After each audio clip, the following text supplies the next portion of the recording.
Hey there and welcome to another Dave Does, and today we are doing a priority video request. This is where one of the lovely subscribers out there donates to the channel and asks me to react to a specific video. So big massive thank you out to Freddie. You've asked me to check out D.O.A. and Something Better Change. Now when I heard that song, off the albums, is it off the album Something Better Change? Sorry, and the song is Last Night. Yeah, sorry about that. Sorry, I was reading the title on the actual video I've got in front of me. Something Better Change, because I was sitting there thinking of the Stranglers that had a song called Something Better Change. Last Night, okay. I don't know anything about it. I'm thinking D.O.A. is a punk band from the early 80s. I think. I vaguely know the name D.O.A. I thought early 80s, but...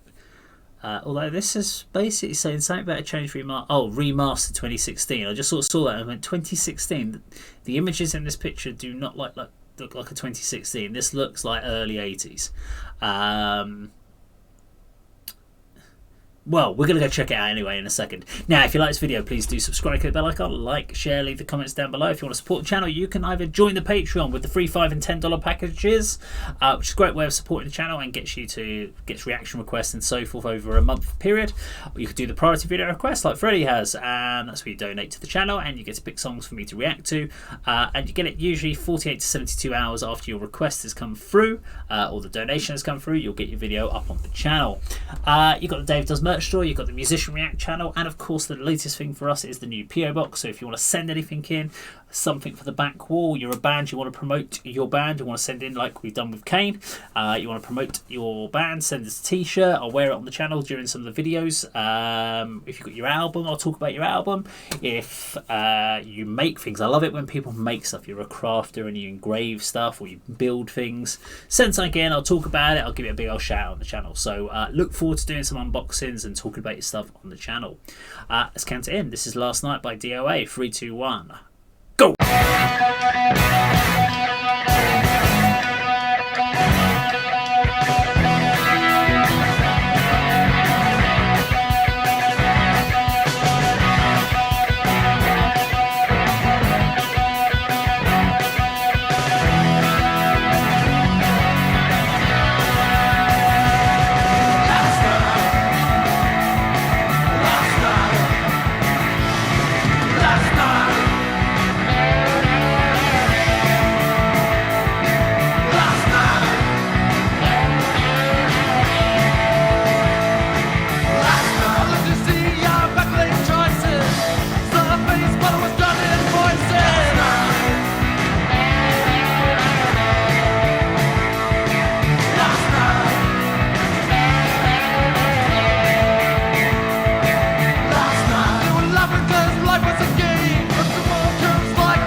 Okay, so D.O.A and Last Night. So it kind of reminds me a little bit of like The Clash. So I'm kind of getting this is late 70s, early 80s.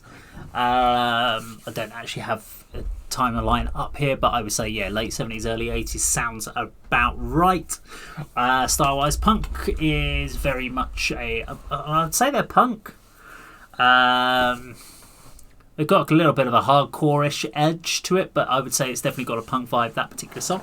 So it sounds like they're playing A, doing something along the line of, if it is an A, but it's basically like,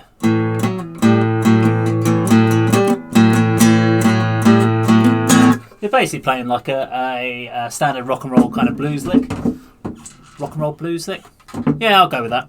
Probably incorrect, but it's basically this is that simple, that kind of down. So it's a cool kind of simplistic chord riff which they went over. From what I get from punk, considering I know the Stranglers, I know the Clash, I listened to a little bit of that when I was younger. It's all about the hook, it's all about the chorus, and it's all about the energy. It's not necessarily about storytelling. Whereas a lot of songs like from rock bands, it's more about the story and visual imagery. This is more about simplistic stories. It's about energy, and it was more about the live scene, the punk, the jumping around, the energy, being part of that scene rather than going and watching the concert. It was being part of the concert from my understanding, but you'll have to correct me. I wasn't part of that scene. I kind of just listened to it. I mean, when this was out, I was just being born. I mean, this is what, 42, if I'm like 78, 79, so 42 odd years ago. Yeah, I was just being born, so I can't really say what was going on in the scene and what those clubs are, but that's my interpretation on it. There was a couple of interesting bits there where it sounds like they're playing it on a standard electric guitar. So electric guitar, bass, drums, and then there's a bit where it sounds like it's almost a acoustic guitar as well, just like a strum, which is a bit different, which I thought was kind of interesting and kind of cool. I wasn't expecting huge production values, so it kind of sat in where I expected it to be. Timekeeping was pretty good from a drummer point of view, specifically as there is definitely nowhere they were playing to a click track. That was just basically live performance, because you can hear it. You can hear there's a slight up and down in tempo. Very typical kind of drum fills from punk drummers. So the punk drummer tends to play, I can't get to my kit, but basically they're playing off the hi-hat, and they like to play very quickly off the snare, and then maybe do a little run across, but they're not very big on intricate tom fills, etc., unless they're going that sort of thing. You heard of some really cool little fast hi-hat bits in there, but it was again exactly what I was kind of expecting from kind of punk drumming, but it was a good example of it, so I thought that was very cool. So yeah, not a bad little track from a punk thing. So if you're into punk, I'm sure you liked it. Now, if you like this video, please do subscribe, hit the bell icon, like, share, leave the comments down below, and that of course is how Dave does it.